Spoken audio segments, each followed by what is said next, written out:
mundet t'i ofroj, nëse arrin të ndërtoj një zinxhir, po themi të mbyllur të vlerës, mundet t'i ofroj turistit, ndërkohë që ne po shohim që Shqipëria po ndeshet me po ballafaqohet me një turizëm masiv, një alternativë qoftë për 48 orë të këndshëm. Nga ana tjetër, arsimi gjithashtu mbetet një sfidë në kuptimin e mirë të fjalës. Ne kemi bërë shkollat moderne, ne kemi atje mësues që tashmë janë të paguar në mënyrë dinjitoze, por nevojitet që mësimdhënia të vi dhe të kapi nivelin e infrastrukturës arsimore dhe të pagës të cilën ata marrin, dhe kam parasysh ku shkolla jo vetëm bën mësimin normal, por vazhdon të mbetet një qendër komunitare për të gjithë komunitetin për pjesën e pasmësimit. Ndërkohë që fshati solidar, besoj që gjithashtu është një sfidë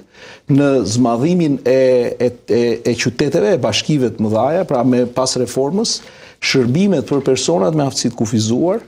mbeten një problematik, dhe këtu kam parasysh ato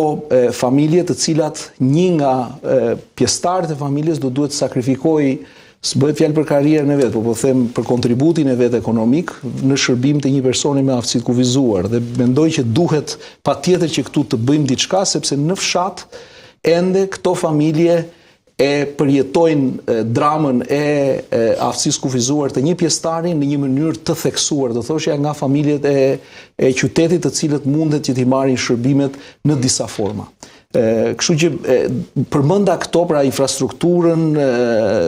fshatin solidar, pronësinë e tokës, si problematika që unë i has pothuajse në çdo vend. Nga ana tjetër, besoj që atje ka shumë gjëra për të do të thoshja për tu ngazulluar, duke qenë si banori tyre, për shembull rruga e vjetër e Ndroqit, fillimi i punimeve të rrugës vjetër të Ndroqit, që besoj që është një nga ato veprat që dikur ne i quanin veprat 5-vjeçare,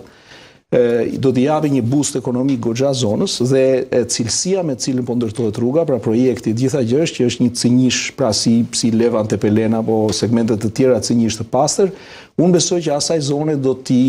do sjelli një rimëkëmbje tjetër ekonomike, qoftë në pjesën e tregut pasurisë palujshme, por qoftë edhe në pjesën e ofertës ekonomike që ajo zonë do të ofrojë kryeqytetit, pjesë e bujqësisë apo pjesa e agroturizmit që fola. Nga ana tjetër, në fakt është një kërkesë e kahmotshme e banorëve të kësaj zone, një kërkesë dhe domosdoshmëri, për cilën tashmë ka nisur investimi. Kërkesa është 36 vjeçare, por unë jam me fat që pata privilegjin që atë kërkesë mundet ta bëjmë një projekt konkret, patjetër me mbështetjen e pakursyer të kryeministrit dhe të zëvendës kryeministres, që është edhe ministrja e infrastrukturës. Kështu që ju më evidentuat një listë problematikash, sidomos dhe veçmas për zonat që mbuloni, që besoj si tashmë i keni të kristalizuar edhe për shkak të komunikimit më intens dhe të përditshëm me njerëzit. Dhe praktikisht ato janë konform nevojave jetike që kanë këta njerëz. Kur shkoni, e keni të lehtë llogaridhënie, me që besoj se ju kërkohet llogari pas 3 mandateve, apo jeni detyruar të shkoni sërish me premtime të ricikluara për të përmirësuar në mandatin e 4? Për ne njerëzit, llogaridhënia nga natyra njerëzore nuk është e lehtë, sepse asnjërit nuk i pëlqen që ta kritikojnë. Nga ana tjetër, pjesa që e bën të lehtë për mua është që duke qenë banori asaj zone me zgjedhje, pra unë nuk jam Pezak, unë jam Beratas me origjinë, po pas Nezir Goricës që ka qenë një kryetar kooperative nga Berati atje, kam zgjedhur që të banoj në atë zonë, në Maknor, dhe banoj prej 8 vjetësh, që është një nga fshatrat e njësisë administrative 5. Në momentin që ndriçohem me të njëjtën energji, edhe laj syt me të njëjtin ujë që në mëngjes edhe mungon, pra me 1 orë ujë, apo eci në të njëjtën rrugë, apo thith të njëjtin ajër, llogaridhënia bëhet, le të themi, nga ana e tyre më e hirshme, sepse mund t'ju lehtësoj juve individualisht, po jo qeverisjes tuaj që ka 3 mandate. Ndaj thash që domethënë është hiri i atyre miqve që kam mundur të bëj në atë zonë për këto 4 vite, dhe në fakt për 8 vite që kur banoj, edhe përpara se të futesha në politikë, që ma bën llogaridhënien, le të themi, më të përballueshme. Po patjetër kur ne flasim që fshati evropian ka filluar aty të duket, dhe ata dallimin tashmë e shikojnë fare mirë, ka edhe një lloj shprese dhe besimi, pra skepticizmi i një kohë të gjatë që kanë munduar këto gjërat, kur ka munguar infrastruktura, kur ka munguar një sër shërbime që folëm,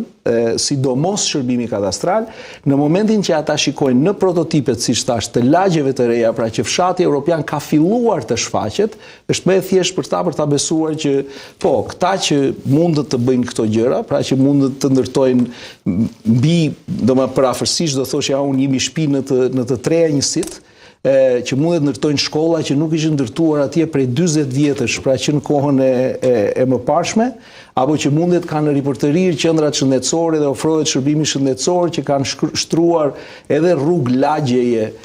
apo në disa nga lagjet edhe ka mundur të bëjnë ujësjellës kanalizimet, mundet të bëjnë edhe të gjithë këtë pjesën tjetër. Pra kjo është biseda që ne bëjmë atje. Kuptohet, kemi dhe një favor të madh që kundërshtarët nuk janë aty. Kështu që le të themi